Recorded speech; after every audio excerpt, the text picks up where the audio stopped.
Pasukan Israel dilaporkan mengalami kecelakaan operasional berulang kali sejak awal perang pada 7 Oktober 2023 silam. Akibat kecelakaan tersebut, 545 tentara pasukan pertahanan Israel dinyatakan dalam kondisi kritis.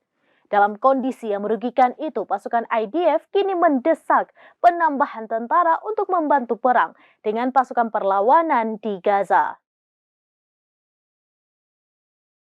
Pasukan Israel dilaporkan mengalami kecelakaan operasional berulang kali sejak awal perang pada 7 Oktober 2023 silam.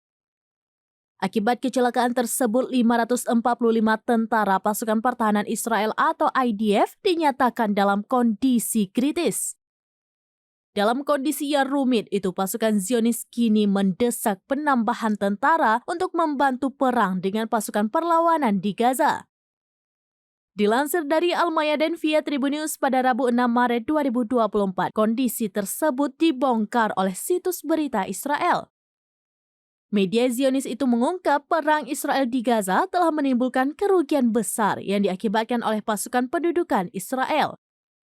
Selain ribuan tentara yang terluka, 545 tentara lainnya juga dilaporkan kritis akibat kecelakaan operasional sejak 7 Oktober 2023.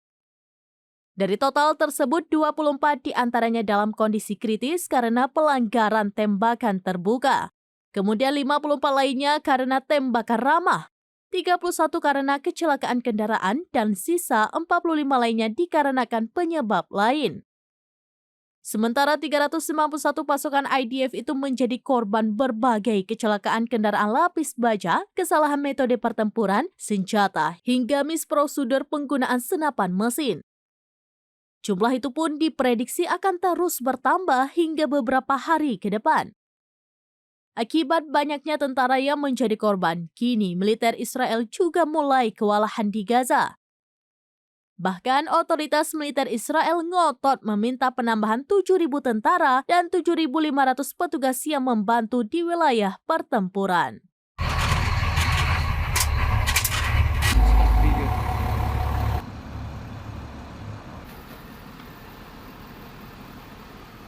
Demikian informasi terkini Syederalun. Saksikan terus beragam informasi lainnya. Jangan lupa like dan share seluruh akun serambinews.com. Download Tribun X sekarang. Menghadirkan lokal menjadi Indonesia.